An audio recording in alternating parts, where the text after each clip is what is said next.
Hey Alex. So last video, we talked about how Dave Filoni used Star Wars characters to retell old Greek myth. I know some people want something new and fresh to watch that is both creative and free of any baggage. The difficulty with the industry today is that writers tell new stories, but they're the worst, for lack of a better term. Netflix became great because it brought all your favorite movies in good quality into your home on demand at a time when you had to buy or borrow the movies you liked or record them on DVR.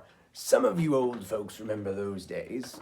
Cable is the new antenna TV. Netflix was great for a few years, but then Disney unlocked the vault when it launched its streaming service Disney Plus, along with countless new stories with the characters you loved. Both companies did a great service when they took assets which were in high demand and made them readily available at an affordable cost. They gave you access to a movie library for your heart's content. However, with all of this content now bingeable without ads, they accelerated the stream of unfiltered content into an all-out gush. Yeah, it's great if every show and movie you put out is The Mandalorian or The Tiger King, but after a while, the writers start to run out of good ideas, and quality gets sacrificed for quantity.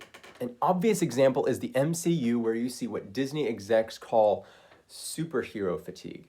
The content that was once spread out over years suddenly exploded into miniseries working in between films. But even Netflix has seen a decline, and it goes beyond superheroes. Honestly, I think these industries need to get back to their old charm. No, it's not remakes of old movies with new actors or visual effects. Writers need to study old stories in order to tell new ones. The Lair of Grievous was great because if you didn't know anything about Greek mythology, it would still have been an exciting story. C.S. Lewis wrote an essay arguing essentially that old books should not be left on the shelf to gather dust, but for every new book you read, you should then read an old book after. Old to Lewis was not measured by decades, but by centuries and even millennia. The idea is that old stories have stood the test of time, and the older books you can find, the better they are to read. Over the years, the old flops have been lost or forgotten, and the great ones survive. Students and other critics have been reading them and writing about them for a very long time, and yet there is always a new word to be said about great literature. These old stories are ones that will leave such an impression on you that you will never be able to read anything the same way again. I wonder if traditional stories are still worth telling in the modern world. Both true stories as well as fairy tales deserve our respect for lasting as long as they have, and to top it off, they often have beautiful morals as well. Icarus, don't fly too close to the sun. Snow White, purity above vanity.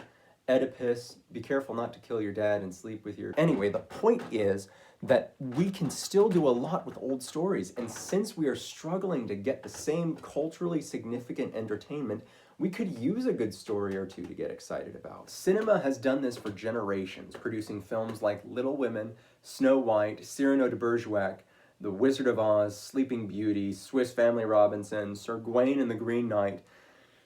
Companies like Disney were built on this tradition and lost favor when they abandoned the blueprint. There's a score of years where the entertainment giant released flop after flop until 1990 when they released, wait for it, The Little Mermaid. Literally a fairy tale written by Hans Christian Andersen in the 19th century. While there are some exceptions to the rule, I'm looking at you, Sword in the Stone. These stories are endearing and audiences love them. They don't even need the same setting or characters. Make Hamlet a lion or Darth Vader his father. Don't milk it for 3 movies, but it's a good risk, and people might even see you wink at these masterpieces and want even more from your storytelling company.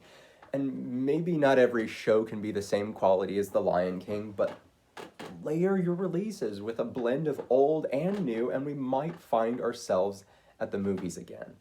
Alex, we'll talk on Tuesday.